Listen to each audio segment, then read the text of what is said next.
Wow. Phase 2. Okay. Blah, blah, blah.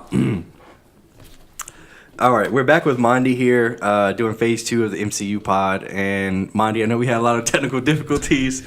Well, they were all technical difficulties. The entire thing with technical difficulties. And I will take full ownership of that. That's my fault. I'm so sorry. But we're going to do it over for you guys because we care and we love this thing. So, Mondi, phase 2. So we left off with, obviously, phase 1. Last movie in phase 1 was the Avengers. It was a fantastic movie. We both loved it. It made so much money. The first movie in phase 2 is Iron Man 3. Iron Man 3 came out May 3rd, 2013. It is the first movie after the Avengers, obviously. This movie also made a ton of money, which, coming right after the Avengers is the first project that the MCU did. So it was inevitable that everybody was going to swarm to it. So give me your thoughts on Iron Man 3. Sure. Iron Man 3 is it's one of the weirder movies in the MCU, but not in a bad way. It's just different. I agree. And I think that's due to the director, Shane Black. He has his take on movies is just it's such a signature different style. Yeah. And so, it was cool. I liked it though. Some people don't, and I can totally see why. But I like the the elements of Stark dealing with his PTSD from the New York attack, because his whole life was based in science and all that stuff, and all of a sudden he's seeing aliens come through portals in space, and so it made sense, and I liked it. I like this movie, and people who say they don't like it, even though it's my least favorite in the trilogy, I still appreciate it for what it is. I'm glad it exists. Yeah, it's interesting, and this one, like you said, they decided to highlight the fact that he had lingering effects from the Battle of New York, because when he went through that portal in space and he saw that armada, he was the one that delivered that missile, but he was the one that saw everything too. Mm-hmm. So I'm glad that they didn't just ignore that, because that's a huge deal for somebody like him, like you said, whose whole life has been science and technology. Yeah. To realize that there are other beings. Sure, he's seen Thor, but Thor doesn't count. Whatever. Even up until Avengers, he hadn't seen Thor, so that whole experience kind of rocked his world. Very true. Yeah. So also in this one they had like so many Iron Man suits. One of the effects of him having his PTSD is that he wasn't sleeping, and he was just up making all of these Iron Man suits because he thought that they were going to be invaded at any second. Basically, he was making I think he made like 47 or 48 different Iron Man suits. In every Iron Man movie, they have to have, the cool entrance to the suit of how he gets in and gets out of the suit. And in this one, they did it so many times. I remember particularly towards the end when I don't even know what they're called, the bad guys, the fire guys, whatever they are. Yeah, the extremist people the experiment people. Yeah. They were like burning through them so easily. Yeah. And he kept just jumping in and jumping out of them and jumping in and jumping out. Just interesting. But, people's big takeaway from this movie is the Mandarin, the villain, who's in the comics he's a big deal, and in this movie for the first hour they make him seem like a big deal. Like, I thought all his presentations were great, like his voice was intimidating, like he was a presence, and then we find out that's not the case. So what was your reaction to the Mandarin reveal? I wasn't as mad as most people were, but I can definitely see how and why they were mad. Just as a comic book fan, it would still be fun to see him done correctly and respectfully. But definitely. I can appreciate the twist because it caught me off guard, definitely. Yeah. And and also just going back to the suits, the whole thing with the suits. I actually had a problem with how many suits it was and how disposable they were, because it felt like they were just like they were just there to service the story, pretty much. Yeah. Because they were just getting torn apart so easily. Right. And but going back to the Mandarin, I didn't have a problem with him, but I would still want to see him done correctly in the MCU. Yeah, and I can't even say that up to that point that I even knew who the Mandarin was from the comics. I found out later that that was supposed to be different. Yeah. But for me, not even not knowing, I was like, what? Like, why is because I was invested. I was like, oh, this is a great bad guy. Yeah. And he turns out to be some alcoholic drug addict. I'm just like, whatever. Mm-hmm. But yeah. And then so the end, Iron Man, Tony Stark, he destroys all his suits. That he made a promise to Pepper because he loves her, and Pepper knows that he has an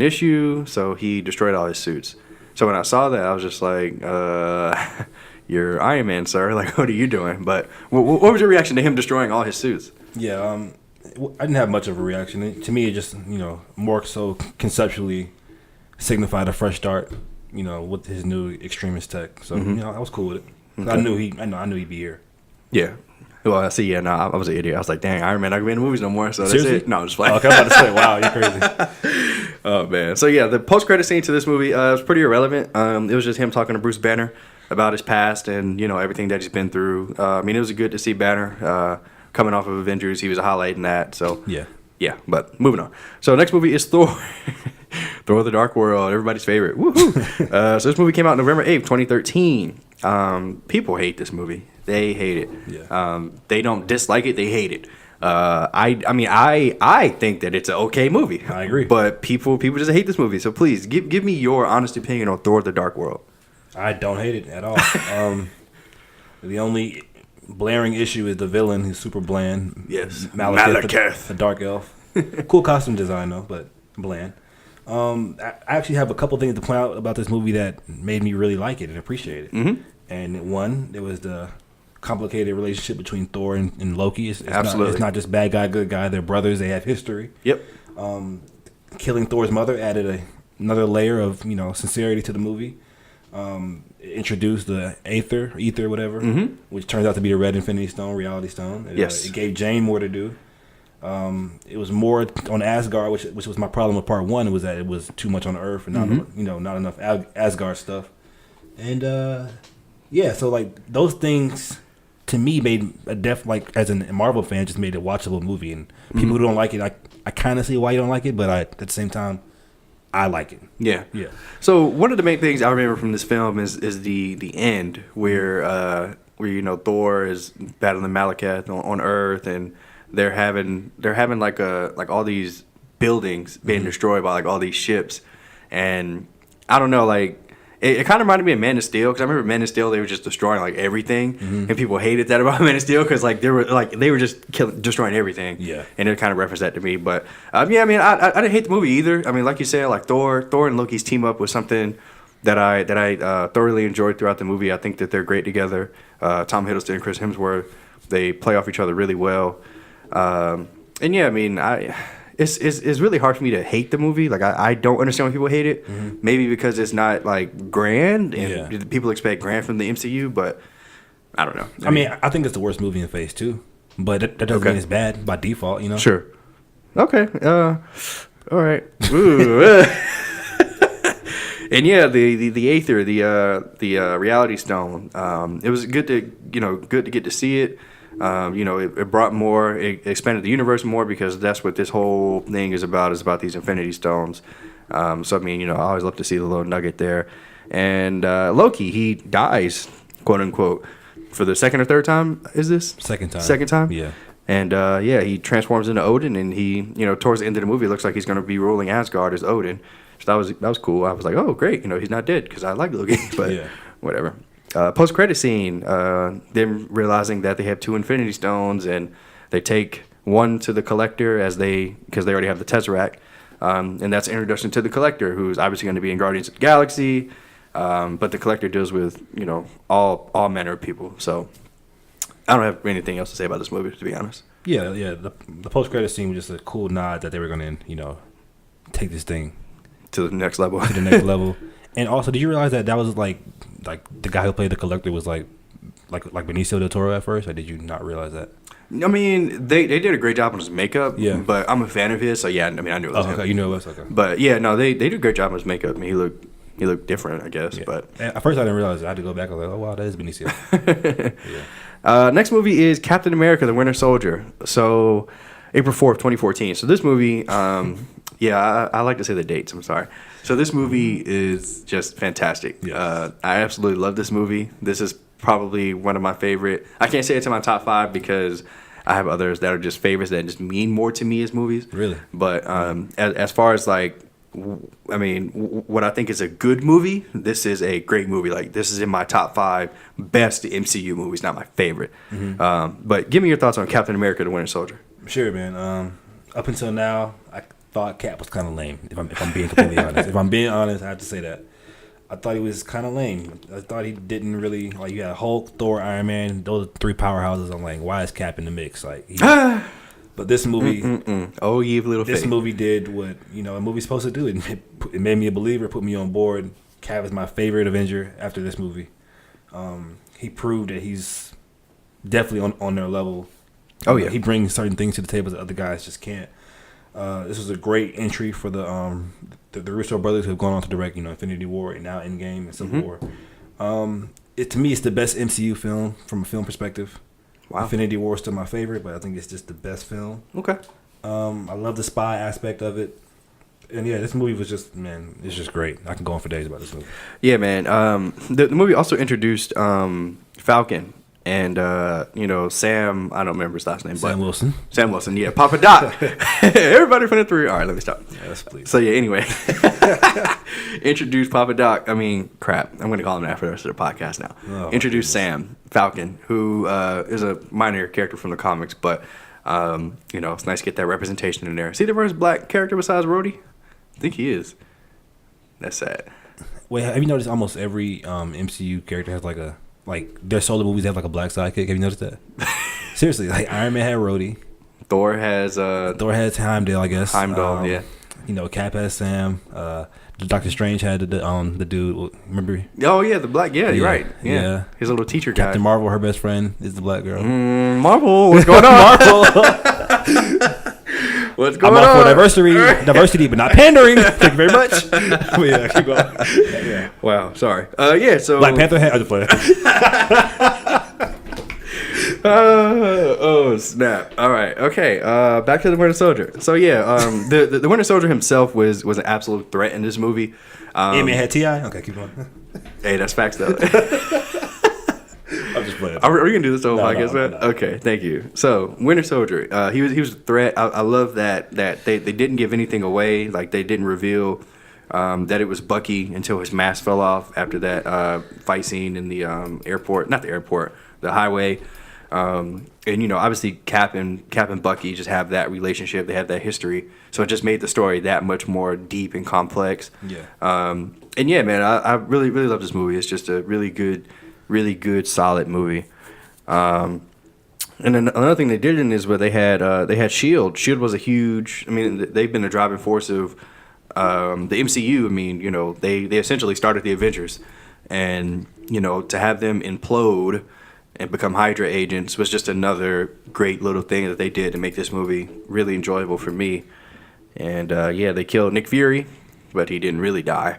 But I believed it because I'm an idiot. So yeah. But yeah, love this movie. You have anything else to say about this movie, man? Yeah, just the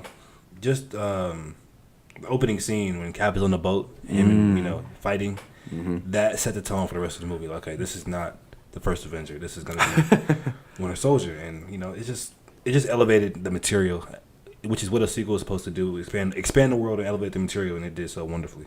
Definitely, I agree. Post-credit scene, you see the Maximoff children. They're being experimented on with Loki's scepter, which we know is an Infinity Stone, but at this point we don't know that. So the Maximoff children, Wanda and Pietro, they are not X-Men. They're not mutants. They're just 2 random kids who are getting experimented on. So that's interesting, because obviously Marvel at this point does not have the rights to Fox, and they cannot use certain words. Like a mutant. Next film, Guardians of the Galaxy. All right. August 1st, 2014. Okay, I thought you were. No, I'm not. Thought we were on the same page. No, sorry. All right, so yeah, I'm gonna go first. I'll give it to you because I love this movie. But going into this movie, I had no idea who the hell the Guardians of the Galaxy were. Like, I had literally never heard of them ever. Neither. And they announced that they were making this movie. I was like, I'm not going to see this crap. Like, I don't care about Guardians. Like, who are these guys? And then I saw the trailers for it, and I was just like, I still don't care about this movie. Like, the trailers did not excite me. Mm-hmm. And then they started doing the casting, obviously for the trailers, but they started doing the casting, and they Chris Pratt, who I knew from Park and Recreation as a fat boy, Zoe Saldana, who's in every freaking sci-fi thing. She will be in Star Wars soon, I promise. And then they cast Dave Bautista, who obviously I'm a huge wrestling fan. So I had to go see the movie for him. and he was Drax the Destroyer. And they rounded it out with Bradley Cooper and Vin Diesel as Groot and Rocket. And, Michael Rooker, I almost forgot about him. Michael Rooker is Yondu. He's obviously huge from The Walking Dead. I'm a huge Walking Dead fan, so I had reasons to go see the movie aside from my own ego. And I went to see the movie, and I absolutely loved it. This is in my top 5, as I've always said. It's one of my favorite MCU movies. This movie just brings me so much joy. It's so hilarious. The action scenes are great. The characters mesh really well together. Drax stole the film. Batista stole the film. He's fantastic in it. So funny.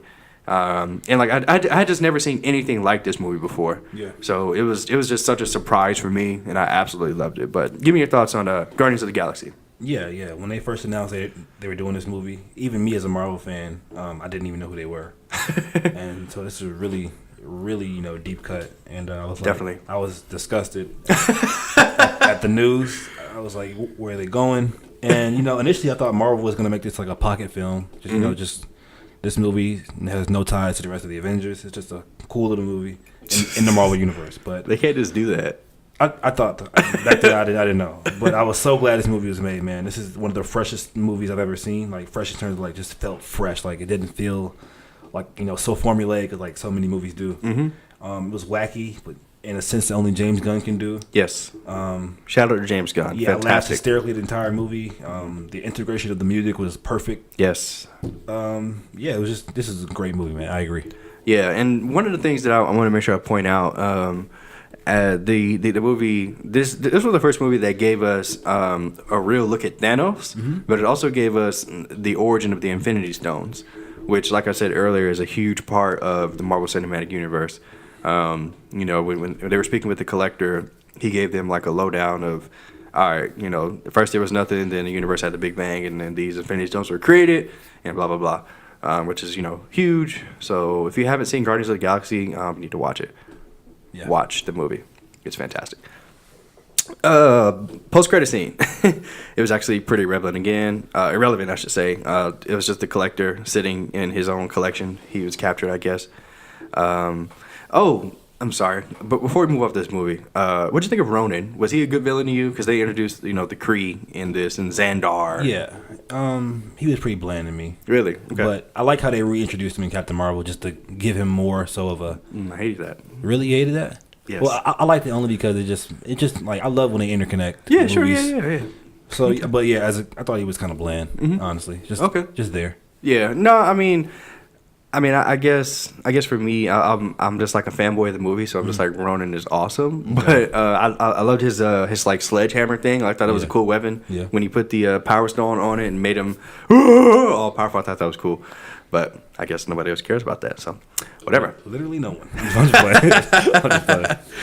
Next movie, Avengers: Age of Ultron. So this is the second coming. The first Avengers was just so fantastic. I loved it. You loved it. Everybody loved it. Man, I was so excited for this movie, and it just didn't do it for me. But I want your thoughts first, please. Yeah. So give me your thoughts on Avengers: Age of Ultron. Yeah, I'm going to go ahead and just say I'm in the minority when it comes to my thoughts on this film, because I enjoyed this film more than the first film. Oh, my God. Yeah, you're in the minority, sir. Yes, I know. Now, listen, the first film is still a better film. I'll admit that. But this one is more enjoyable to me because just as a Marvel fan, it's just cool seeing the heroes seem more comfortable on screen with each other. Mm-hmm. We can skip the phase of them meeting each other and going through their little turmoil or whatever. We just get to it. Their interactions and their I just like seeing that sure. Out the gate instead of waiting down the line. And it just felt more organic for each of the characters. Each of their paths crossing and stuff like that. And I like the introduction of Quicksilver and Scarlet Witch and all that. So, yeah, I like this movie a lot. It's not a better film than the first. I can definitely admit that. It's kind of a rehash in a sense too. It's like basically like they this otherworldly or not otherworldly this larger than life villain comes, defeats them. They kind of have to regroup. Same beast as part one. In the end, he brings his minions, and that gives Cap and Black Widow stuff to do. But hey, watch your mouth about Cap now. I'm sorry, you're right. I'm sorry. Cap did actually try to give hands to Ultron 1-on-1. Yeah. So he gets props for that. I mean, Cap. Hold on, bro. Cap. Look, Cap gave Loki hands 1-on-1. He did. He gave Ultron, and then he ran up on Thanos like he wasn't nothing. That wasn't the smartest thing, but I can give him props for that. Yes, hey, bro. Look, hold on. Just a side note. I remember seeing that part in the trailers for Infinity War. I think he's gonna die. Yes, bro. Yeah. I was like, they're gonna kill him. There's no way he can. And look, in the movie when it was happening, I was like, yeah. And then Thanos was showing him with some respect. He was like, bro, like, why are you like even trying? Yeah, like. Okay, sorry. Yeah. Keep going. No. I love the Cap. But yeah, I love Cap too. But yeah, this movie was cool. I liked it. The Black Widow and Hulk romance, terrible. I was about to say, like, come on, like super contrived. But I can look past that, I guess. No, I can't. Okay, go ahead, please. Okay, yeah. So, I'm not even 100% sure why this movie wasn't as good as it should have been, because coming up the first Avengers, I felt like they had no way to go but up, and the Black Widow and Hulk thing, like, if we're being honest, like, that's low on the totem pole as to why I didn't enjoy the movie. Like, I mean, I'm keeping it real. Yeah. I think more of the reasons why it just wasn't as fun is. Well, it's a darker movie, so it's maybe not as fun, but you know. Well, when I say fun, I mean me enjoying it personally. Okay. I mean, I love dark movies, but this, I don't know, it just wasn't. it just didn't give me that same feeling sitting in a theater. Like I remember going to see the Avengers 4 or 5 times in theaters, and I remember every time like I felt like I was 5 years old. Like I was like, this is just everything.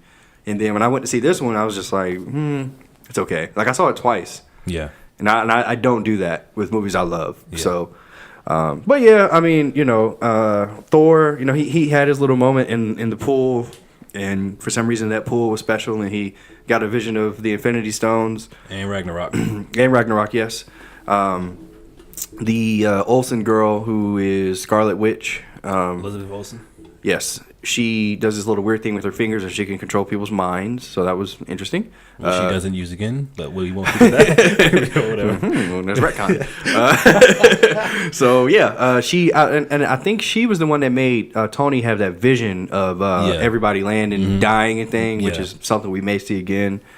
And yeah, we got to see the Hulkbuster, which I enjoyed. I think they called it Veronica or something like that. That was a highlight of the film for me.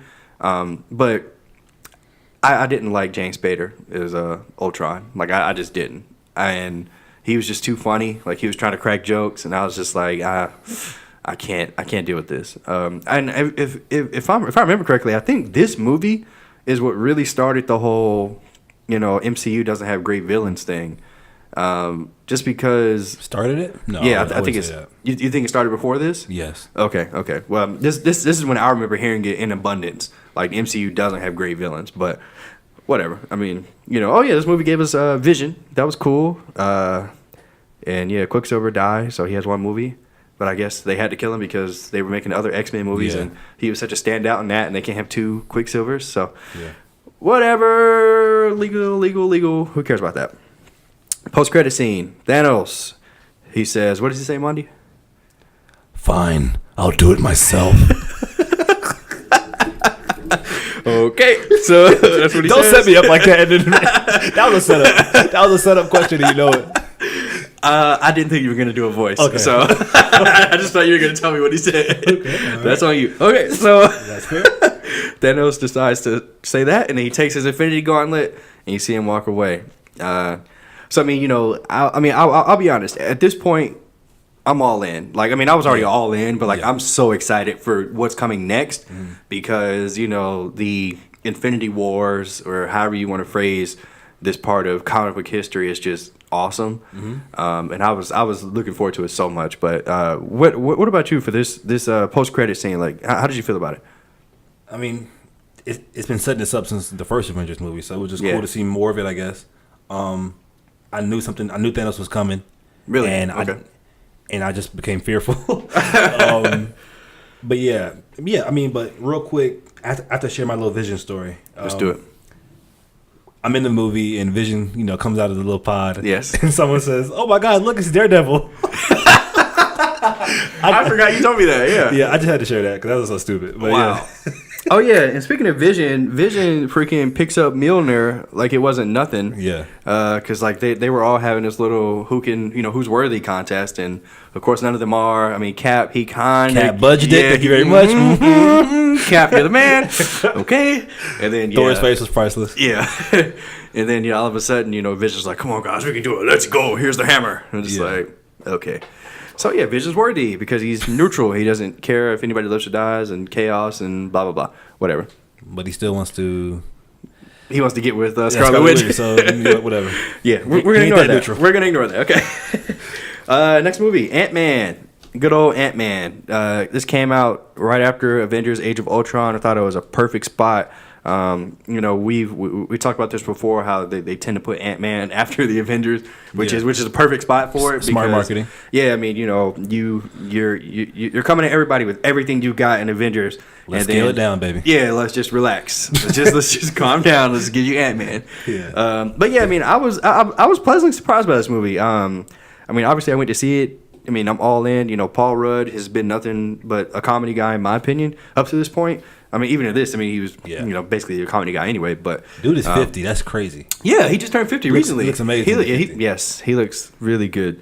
But yeah, I didn't know anything about Ant-Man either. He was Guardians of the Galaxy status to me. Like, I was like, who is this guy? Really? You know who Ant-Man was? No, I had no idea who Ant-Man was. Oh, wow. So, okay. Did you know who Ant-Man was, Mandala? Yes. I mean, he's just like up until now, I thought he was more so just a copy of the Atom from DC. So, but now I like him more than the Atom now. Really? Yeah. Okay. Listen, okay. So give me your thoughts on the movie of Ant-Man. Yeah, I like Ant-Man too. It was another great, surprise. I like how they scaled it down for this one. Yes, definitely. I wonder why they went with Scott Lang at first as opposed to Hank Pym. Yeah. Because in the comics, Hank Pym is the first Ant-Man, but they did a great job of explaining why. Mm-hmm. And Paul Rudd is great. I love Paul Rudd, but to be honest, I could easily see somebody else playing this role. But that's not to take anything away from Paul Rudd. Yeah. I thought he does great with what he has. Yeah, exactly. But not everybody's RDJ. But I was more impressed with Michael Douglas as Hank Pym. Hope was fine in this movie. She shined a lot more at Ant-Man and the Wasp. Yeah. This is just it was just fun, man. And I realized right here that Marvel could do no wrong. Wow. Okay. Yeah. I mean, I can't necessarily take that angle, but I want to touch on something you said about Hank Pym. I think this movie was the first one they used that de-aging technology. Yeah. And I thought it looked great. I mean, amazing. Sure, you could tell, but it was still good. It's getting better. It's getting way better. Yeah. I mean, it was. I thought they did a great job on it. And I love how they displayed Ant-Man's powers because, like I said, I knew nothing about this guy. Mm-hmm. So him being able to shrink and then to grow large and to interact with the ants and have an ant army and control them and make them do all this crap. I was just like, R.I.P. Anthony. Be quiet. Hey, I was sad though. I was like, Anthony, no. I felt like sad. Yeah. His family, his little girl was like so cute. I love their relationship. And he's just trying to be a good dad, but obviously he's a thief, and so whatever. Movie was good. It was what it was. Mm-hmm. It wasn't meant to be a masterpiece. And like I said, I thought it was really, really greatly placed as far as where it was in the Phase 2. And he beat Falcon's ass. He did, didn't he? Yeah. Falcon, you got to go on timeout for that, buddy. So he get whooped up on the Avengers base. Like, and Ant-Man at this point didn't have his growing tech. Nah. So it was just like a freshly newly Ant-Man just Yeah. That was annoying. Spider-Man beat his ass. Iron Man beat his ass. Dang. Come on, Papa Doc. Come on, let's do it. But Michael Pena. He had his little highlight in as far as the storytelling goes. He did it in the first and the second movie. It's always a highlight. It's always super funny, super ridiculous, super over the top, which is something that MCU has done, and it's really great, funny stuff. Mm-hmm. And I really don't have too much more to say about this movie, man. But it was a good little movie, like I said. Yeah. And the post-credit scene. So the post-credit scene is Hank Pym showing off the Wasp costume. And then after that, they tease Civil War with Cap and Falcon talking about the Accords, Sokovia Accords. So that ends Phase 2. Now, guys, typically we would end the podcast here, but since me and Monty have already talked about pretty much every movie in Phase 3 aside from 2, we're just going to go ahead and talk about those last 2 movies, and then you can listen to the other podcasts that we did to talk about Phase 3 movies, the rest of them. So the next one, this is starting off Phase 3. This is Captain America: Civil War. Came out May 6, 2016. Man. Yeah, right. This is my second Avengers. I don't care what anybody says. Like me, I call it Avengers 2.5. Okay. Yeah. This movie was so epic. I love this movie. But go ahead. You give me your thoughts on this movie first, and I will go after you. Love it. Amazing. It's right under Winter Soldier for me. Just because Winter Soldier was just more of a focused movie. But this one is great. I have no complaints about this movie. I was a little nervous at first going into it that, Cap was going to get his shine taken away with all these, you got Vision, Black Widow, Hawkeye. Everybody's in the movie alongside with him. It's like, do you guys not trust that Captain America can hold a movie by himself? Right. But that wasn't the case, though. No, that wasn't the case at all. Because I like how they, after the big airport fight, they kind of condensed it back to a Captain America story. Mm-hmm. I like how they kept the Winter Soldier element in it. Like, these guys are best friends. He's fighting for his friend. Yep. The end was great when him and Bucky just jumped Iron Man, beat his ass. Like that was great. Like the shield when he was doing it. Yeah. Oh my, like that was great. Yeah. Like this is just, it had so many memorable moments in this movie. The airport scene, the Black Panther introduction was amazing.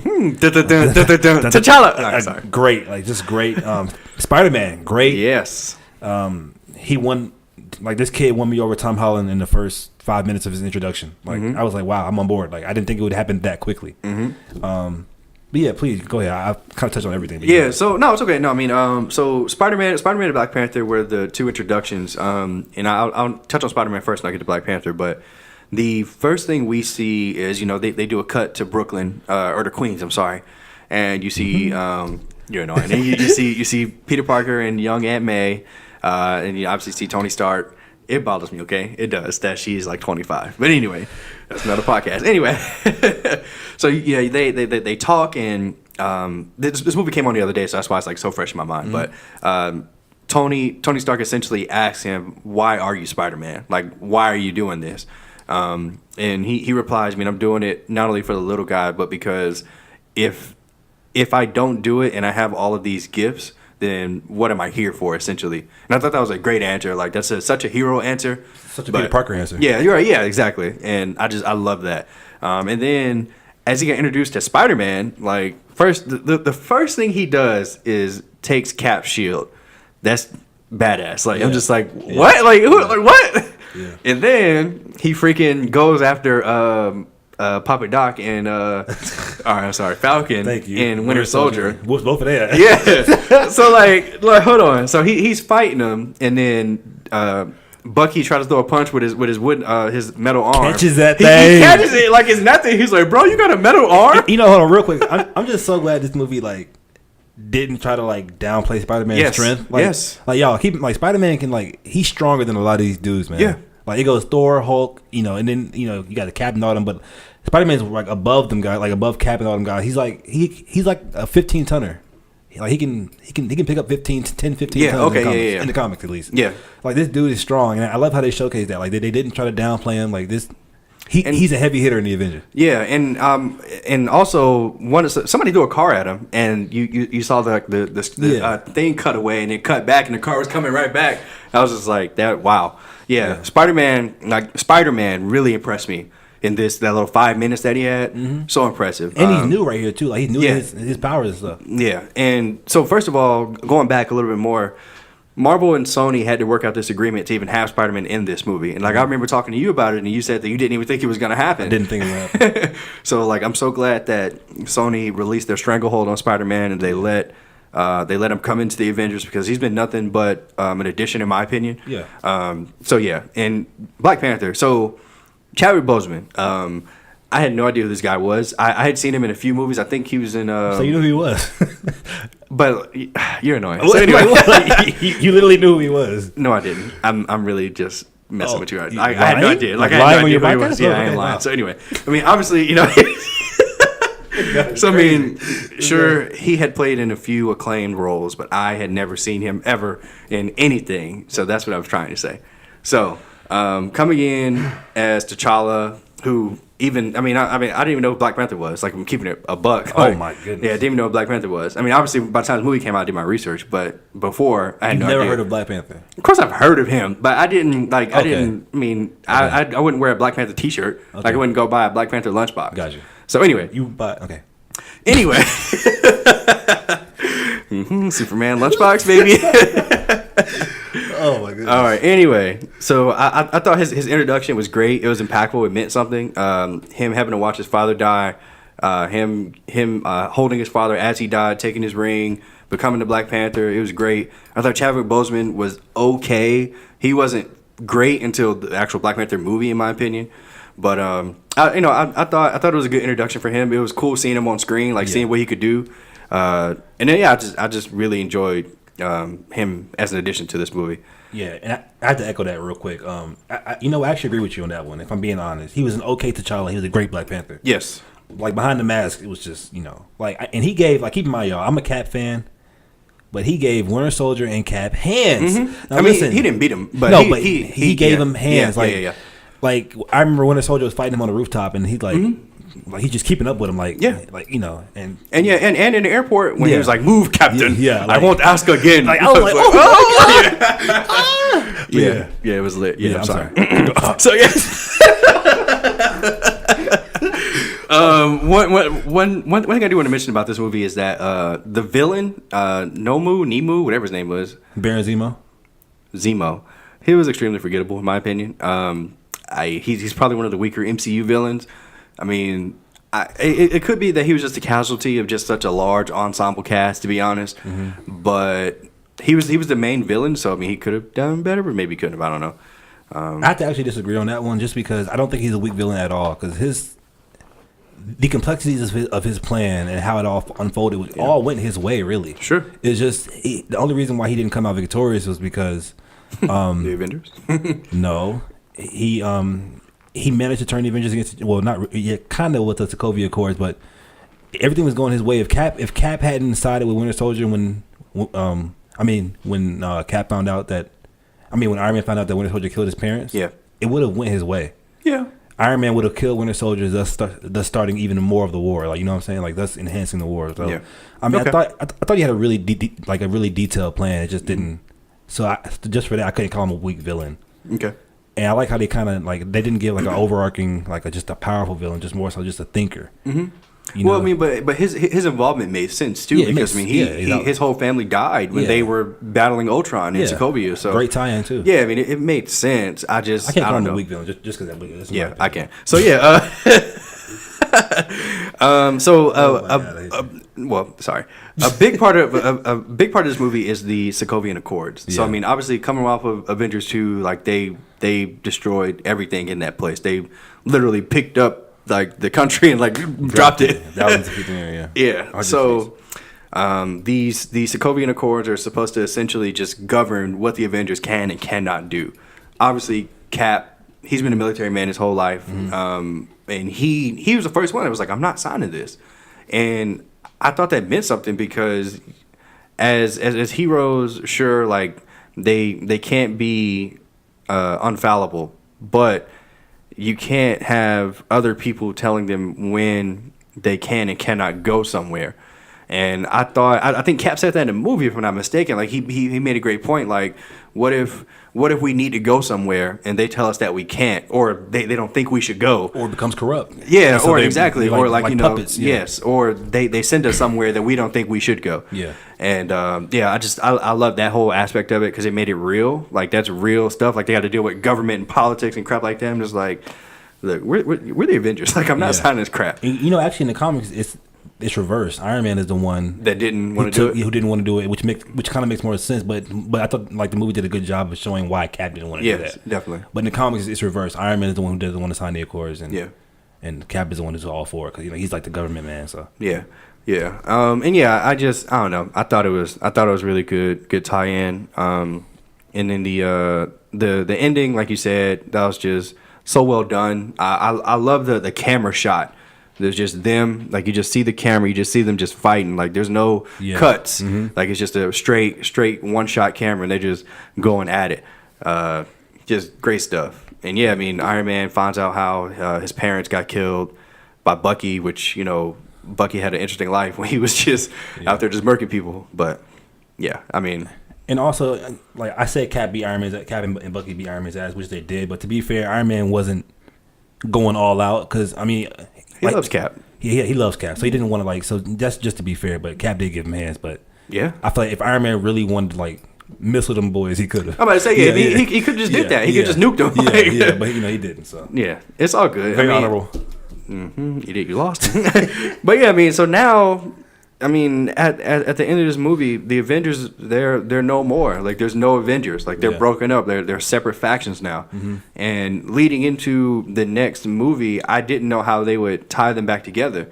I mean, obviously, it made sense in Infinity War when you know when that train's going by, you see Cap, and it's just such a moment. Great scene. But I mean, I was worried. I was like, what are they gonna do?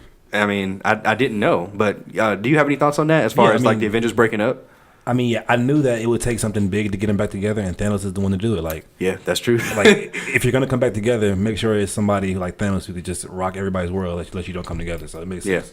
Yeah, like I knew why they were gonna get back together. Okay, so the mid credit scene of this film is you get the first glimpse of Wakanda. You see just a little bit of it, but you see the giant Black Panther statue. Our first glimpse was in Age of Ultron. I'm sorry, keep going. Was it? Yeah, I don't remember that. Sorry. Oh yeah, because they had oh boy, that got his arm cut off. Claw. Anyway, yeah. So yeah, you get to see a real glimpse of Wakanda. Bucky is there. He's been granted amnesty, and he wants to go back to sleep so he doesn't get under mind control anymore. So whatever. That's all.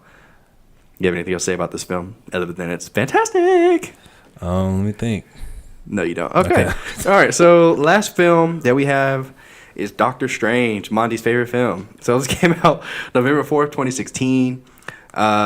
Benedict Cumberbatch, who the only thing I remember him from, well, I guess I think at this point there was only one thing, and that was Star Trek Into Darkness, which I thought he was great in. Great. Khan. Yeah, I really love this dude's voice. Like he has like such a great. I wish he would do more voice acting, but yeah. Well, he was Smaug in The Hobbit, and I think he played Shere Khan in one of the Jungle Book movies too.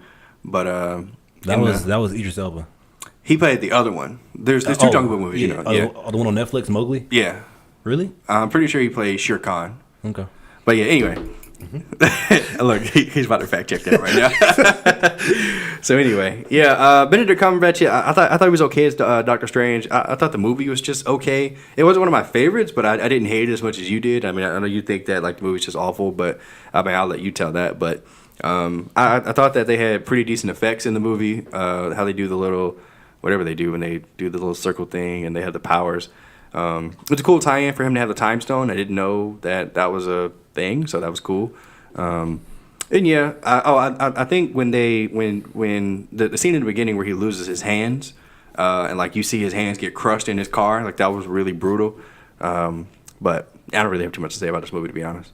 I do. So, well, first on, am I right? Yeah, you are right. Okay. He did play Shere Khan in the Netflix movie Mowgli. Anyway, okay, Shere Khan, nonetheless. So, I was super excited going into this movie. I thought this was about to change the game because, first of all, fans were like, very rarely does it happen when fans clamor for somebody to be a role, and it happens. Like they actually, like fans wanted Benedict Cumberbatch to play Doctor Strange. Like, okay. He looked so much like the part. Like he looked like Doctor Strange already. So we were like, hey, just make him Doctor Strange. It makes sense. He's a great actor. Okay, let's do it. Let's make it happen. So Marvel said, okay, we listen. We'll make Benedict Cumberbatch Doctor Strange. So I was excited just off the casting alone. Okay. The trailers told me nothing but great effects. I was like, okay, it's kind of like Inception, so this can be really cool in a Marvel movie. I was like, okay, let's do it. They added Rachel McAdams to the cast. You know, she's a great actress. They totally underutilized her, but anyway. Now, the actual movie I did not like because it's an Iron Man rehash in every sense of the word. Of course, it's a different movie. It deals with mysticism, and Iron Man was more based on reality. But conceptually, it's a guy who's an asshole. He's a prick. He gets humbled by some experience that humbles him. He goes through a process of becoming a new person in which in that process he gains abilities, powers, whatever technology. And then, you know, he kind of reverts back to being a humble guy who is now a superhero. And they took that trope and they did it again.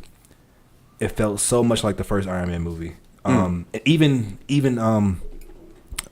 Stephen Strange himself felt like Tony Stark, like he's just a snarky rich guy. and in the comics, that's not. It's a distinct difference between those guys, even though they do have some similarities, which Infinity War capitalized on. I wasn't on the Doctor Strange train until Infinity War.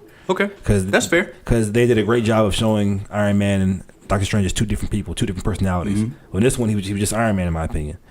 And the villain was absolutely terrible. Probably the worst villain in the MCU. Dormammu? No, not him. Not Dormammu, the secondary villain. Yeah. Terrible. Dormammu was terrible, too. Like what the hell? But, it's funny because how Doctor Strange beat him, I thought was hilarious. Like, he just put him in the loop. I was just like, what? That's clever, I guess.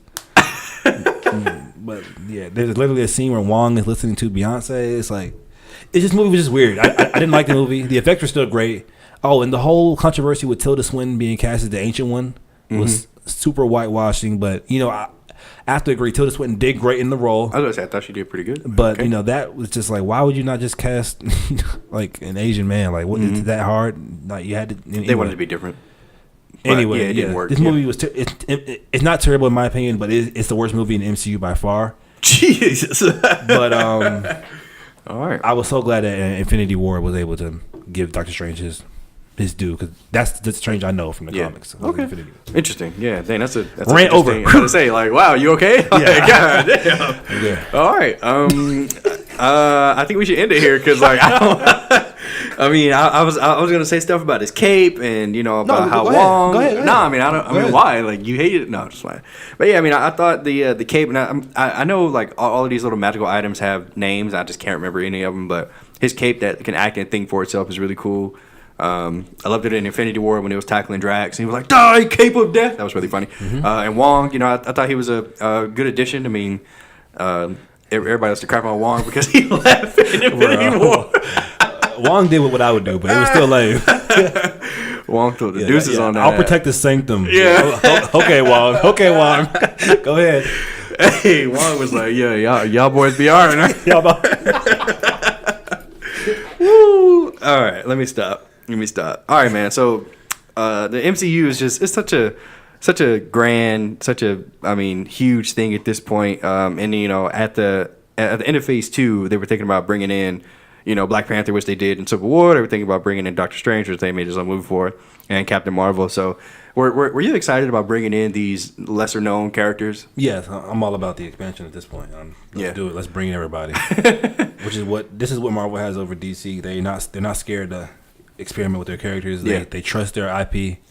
And they put them in big roles, and so this is why Marvel's winning right now, in my opinion. So since the Fox thing, Disney and Fox merger is officially complete, yes. Who would you like to see be added after Endgame? Because obviously it's too late for them to come in now, but I need a Fantastic Four movie done right. I need it done right. And the director of Ant-Man said he wants to do it. I'm sorry, sir. I love Ant-Man, but no, I need it done. You haven't shown me that you can do this right yet. I need a Fantastic Four movie, and the fans want. You know how they wanted Benedict Cumberbatch with Doctor Strange.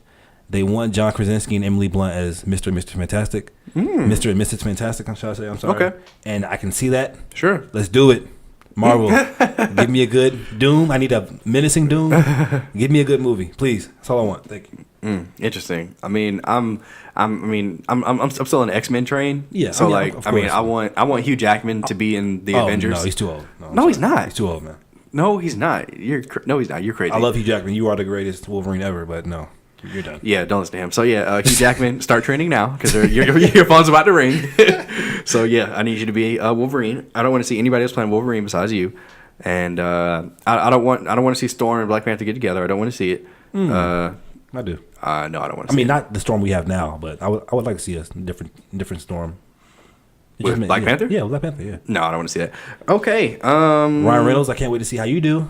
Don't mess it up. Ryan Reynolds, you stay away from the MCU, sir. You stay away. You have no business. No. You have no business in the MCU. Josh Whedon already said he's coming over, so buckle in. No, bro. Listen. He said we're only keeping one person, that's Ryan Reynolds. Look, you're not going to be able to do rated R stuff in Avengers, sir. Sorry. That's 100% true. In the Avengers, no. I would say they're not going to have him slicing off dudes' heads in the Avengers. So stay away. He'll be off screen. Stay away. Come on, Deadpool. No. All right, guys. Thank you so much for joining us. Everybody, this podcast is probably going to come out right around the Avengers Endgame. So everybody enjoy Endgame. Me and Monty are definitely going to do a review of that. So yeah, appreciate it, guys. Thank you for listening.